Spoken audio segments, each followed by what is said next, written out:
In this video, we'll be discussing about two important diseases. The first is chronic bronchitis, which is a part of COPD along with emphysema.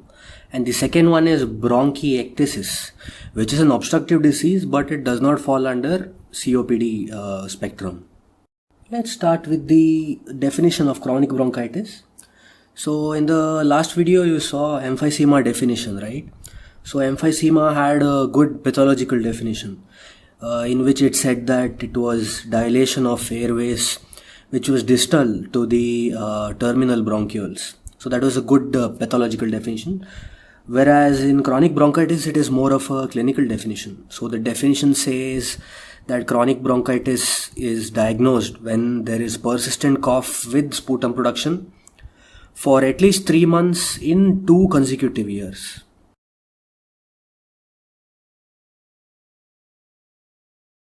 The risk factors for chronic bronchitis includes first is smoking, the second is smog, also some dust particles, for example silica, etc.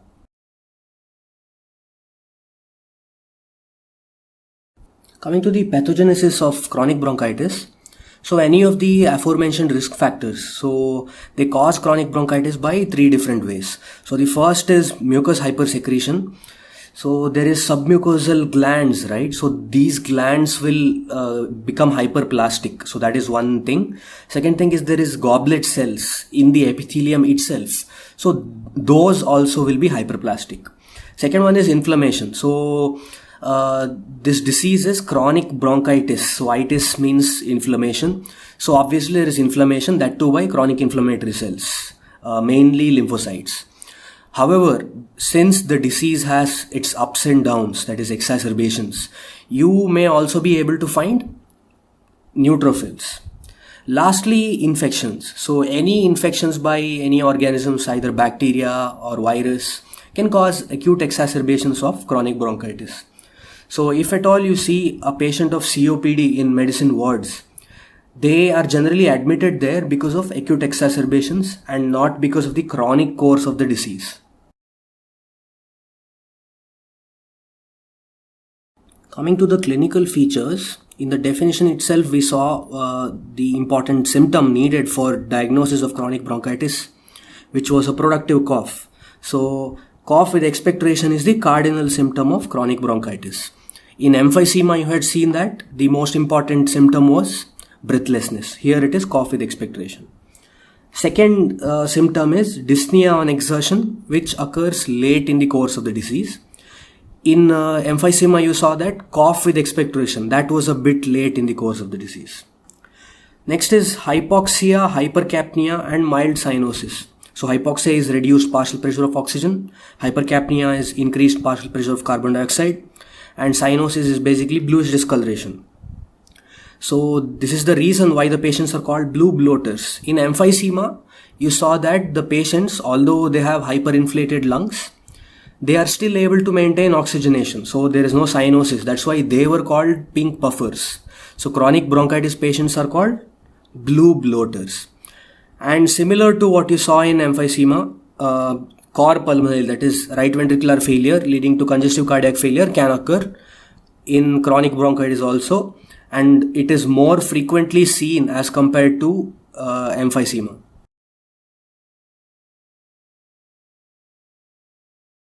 Morphology wise, the airways will have increased blood supply, that is hyperemia, and there is edema of the mucous membrane. Also there will be mucinous or mucopurulent secretions depending on the type of inflammation that is there, and there will be casts of secretion. So all these secretions will take the shape of the airway, giving rise to casts.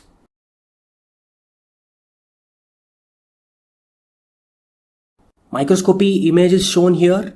So there is squamous metaplasia. So normally chronic bronchitis is supposed to affect larger airways, and the epithelium of larger airways is ciliated columnar epithelium. So that ciliated columnar epithelium, due to smoking, which was a risk factor, has been replaced by squamous epithelium here, and chronic inflammatory cells or lymphocytes are there here, as well as there is mucus gland hyperplasia. Coming to read index, which we had previously discussed in the introduction topic. So read index basically is the ratio of gland thickness, submucosal gland thickness to the wall thickness. So read index is said to be increased in chronic bronchitis. Important thing that you have to remember is this read index can be calculated post-mortem, because it is not very practical to biopsy part of large airway in a patient who is alive. So that is why read index is done post-mortem. Now let us compare these two diseases, chronic bronchitis and emphysema. So previous video I showed you that there may be overlapping symptoms between COPDs and other obstructive pulmonary diseases also. So that is why the headings, in the headings here, the terminologies used are predominant bronchitis and predominant emphysema. So coming to chronic bronchitis, so age of presentation is 40 to 45 years, which is slightly younger than that of emphysema.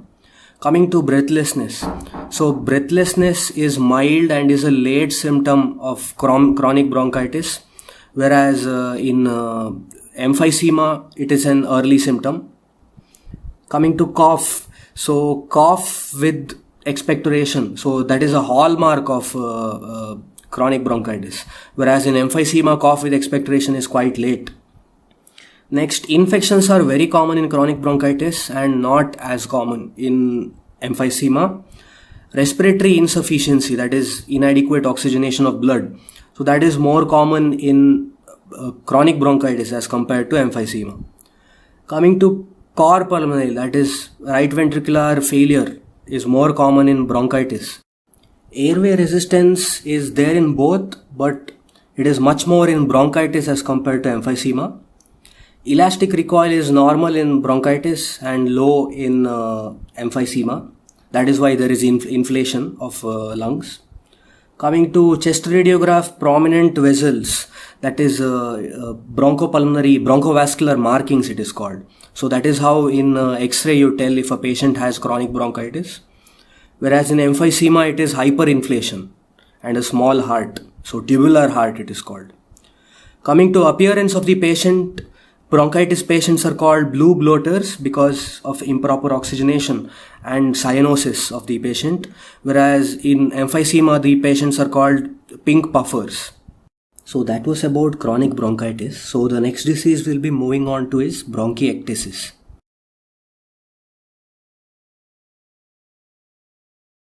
So bronchiectasis, you may find it a bit confusing because there are a lot of similarities with emphysema. However, if you compare and contrast when you study, then it's easy for you to know, to remember both bronchiectasis and emphysema. So definition wise, bronchiectasis is a disorder in which there is destruction of smooth muscle and elastic tissue because of repeated necrotizing infections leading to dilation of bronchi and bronchioles. Emphysema also had a similar definition, however it was airway distal to terminal bronchiole. So here in bronchiectasis both large airways and small airways are involved. In emphysema only small airways are involved. Bronchiectasis is not a very common disease these days. However, there are a few associated factors which lead to bronchiectasis, some of which you may have to remember. So these are the etiological factors for bronchiectasis. So 25% of the cases idiopathic, that is no known cause. Then there are congenital or hereditary conditions. In this, important one is cystic fibrosis. Please remember cystic fibrosis. We'll talk about this a bit later. Second one is Carter-Jenner syndrome. That also we'll talk about it a bit later. Next, coming to infections. So bacterial infections, for example TB. So TB is also an important causative factor for bronchiectasis. In fact, the bronchiectasis produced by tuberculosis, right? So it has a special name as well called bronchiectasis sicca. So sicca means dry. So as opposed to the general feature of bronchiectasis, which is too much of sputum, bronchiectasis which is caused secondary to TB will not have any secretions at all. So that is why it is called bronchiectasis sicca. Then third cause is bronchial obstruction because of either tumor or foreign body or mucus impaction. And lastly, others, connective tissue disorders like rheumatoid arthritis, SLE, then some other disorders like IBD, inflammatory bowel disease, COPD itself, and post-transplantation. Coming to the pathogenesis of bronchiectasis, so naturally this falls under obstructive pulmonary disease, not COPD, but just obstructive pulmonary disease.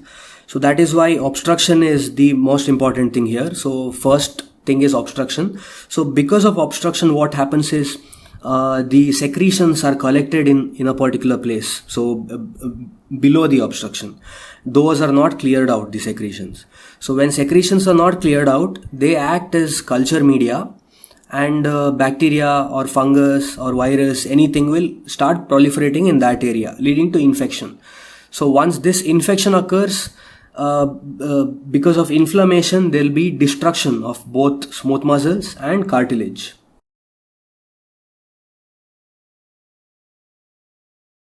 So a nice flowchart for you guys to remember. So first there is bronchial obstruction, because of which impaired clearance mechanism is there, because of which there is pooling of secretions. On top of this, there is infection by various organisms. So all these things will give rise to inflammation, necrosis of tissue, as well as fibrosis. And because of this, there will be permanent dilation of bronchi and bronchioles.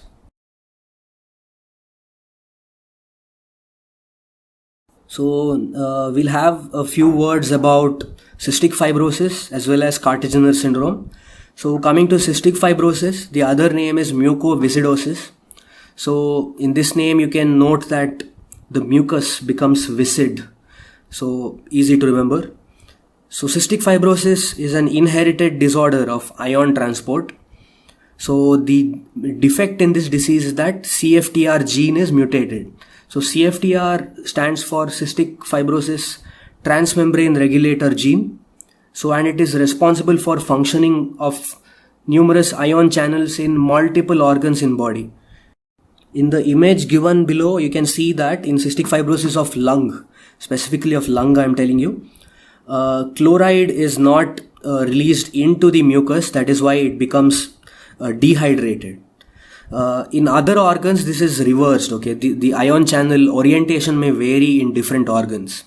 In sweat chloride, however, what happens is chloride keeps accumulating outside on the skin. So that is why historically there was a test known as sweat chloride test. So chloride concentration that is released by sweat is increased. One more thing they used to do is they used to taste the sweat. As filthy as it sounds, sweat, if it were more salty, then they used to think of this cystic fibrosis disease.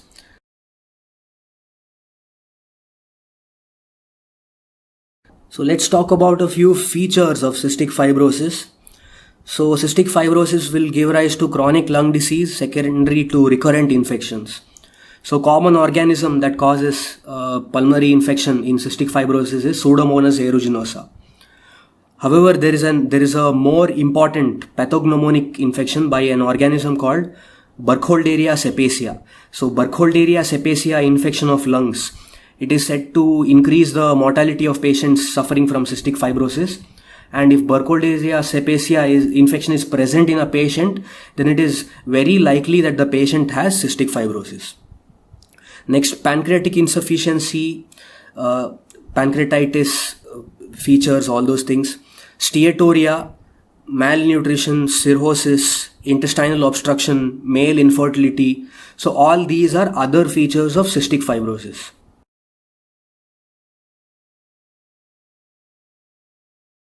So next we'll talk about primary ciliary dyskinesia as well as Carter-Jenner syndrome. So primary ciliary dyskinesia occurs in a frequency of 1 in 15,000 to 40,000 births, and there is defective proteins of the ciliary apparatus which causes this disease. 50% of the patients having this disease can also be associated with Carter-Jenner syndrome. So Carter-Jenner syndrome basically is situs inversus, then bronchiectasis, male infertility as well as sinusitis. So situs inverse is the spectrum may vary. So normal positioning of organs in your body, right? So that is called situs solitis. Situs inverse is maybe as mild as dextrocardia, but it may also be as the other end of the spectrum could be mirror images of the positioning of all other organs in your body. The bronchiectasis we have already spoken about. Male infertility may be there because motility of spermatozoa, right? So it requires some cilia in the vas deferens. So if that is not there, male infertility can occur. As well as the last is inflammation of paranasal sinus, that is sinusitis. So clinical features of bronchiectasis includes too much of cough with expectoration, and since this expectoration mainly has all this necrotic debris and all those things, so that is why it's very, very foul smelling, and the color also may be very dark, reddish to very dark color. Exception being tuberculosis, bronchiectasis that is secondary to tuberculosis, which is called bronchiectasis sicca. So in that the patient may not be having any sputum production. So other symptoms include breathlessness, cyanosis, as well as clubbing of fingers, an image of which I have put here. So clearly it seems like parrot beak to drumstick appearance. So very high grades of clubbing the patient has here.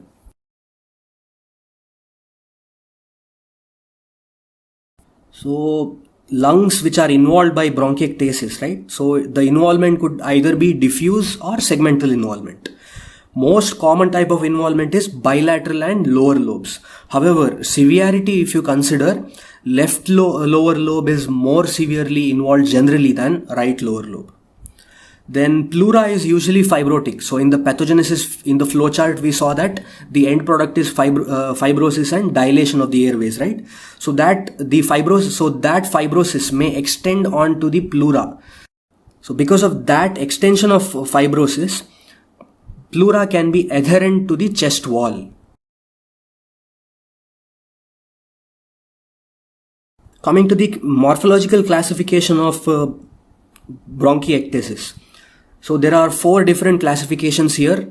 So something similar to what you saw in emphysema. I'll tell you a trick as to how to remember these entities in both emphysema and bronchiectasis. Since emphysema involved specifically respiratory acinus, all the types of emphysemas will have acinar name in them. For example, panacinar, centriacinar, distal acinar, etc. However, that is not the case in bronchiectasis because bronchiectasis hardly involves respiratory acinus. So the types of bronchiectasis morphologically are: first is cylindrical, which is a tube-like dilation. Second is fusiform, which is a spindle sort of a shape. Third is saccular, which involves multiple sac-like distensions. Last is varicose, which is an irregular distension. Grossly, the lung affected by bronchiectasis will have a honeycombed appearance. Very important term, please remember, honeycombed appearance. Bronchi are extensively dilated very close to the pleura, and the wall of these bronchi will be thick. Reason is thickness is because of fibrosis. And inside the airway there will be secretions, mucoid or mucopurulent. And intervening lung parenchyma again is reduced. The reason for reduction in the lung parenchyma again is fibrosis. So in the image you can clearly see how enlarged the lumina of these affected airways are, as well as how thick the walls are. The reason is fibrosis.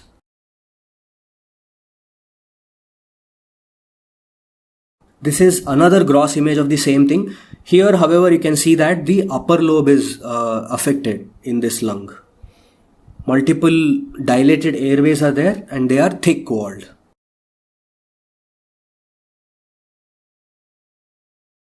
Now this is the cut surface of a lung that is affected by bronchiectasis. So you can make out why the terminology honeycomb appearance is given. Coming to microscopy of bronchiectasis. Bronchial epithelium may show squamous metaplasia. That is one thing. Then bronchial wall obviously is thickened. That is because of destruction secondary to inflammation, and there will be too much of fibrosis. Intervening lung parenchyma is contracted because of fibrosis. And lastly, pleura is adherent to chest wall because of fibrosis. So everything in bronchiectasis can be explained by the terms of fibrosis.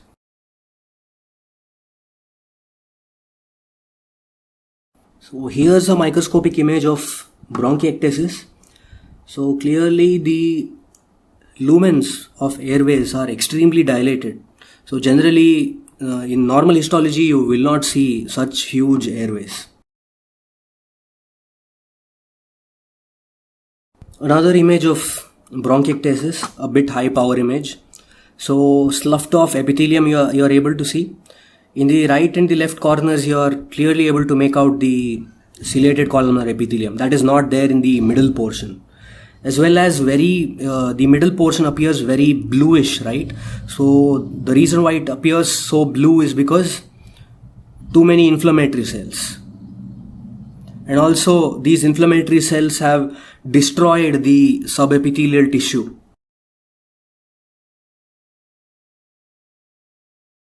Lastly, coming to the complications of bronchiectasis. So the first complication is lung abscess. So in bronchiectasis there is obstruction, collection of secretion, proliferation of bacteria, as well as inflammation, which will give rise to abscess. Secondly, metastatic abscess. So infections can spread to various organs, often to the brain, so it can cause meningitis. Lastly, cor pulmonale, which is right ventricular failure, secondary to a lung disease. So that was about two topics that we discussed in this video. First is chronic bronchitis. Second one is bronchiectasis.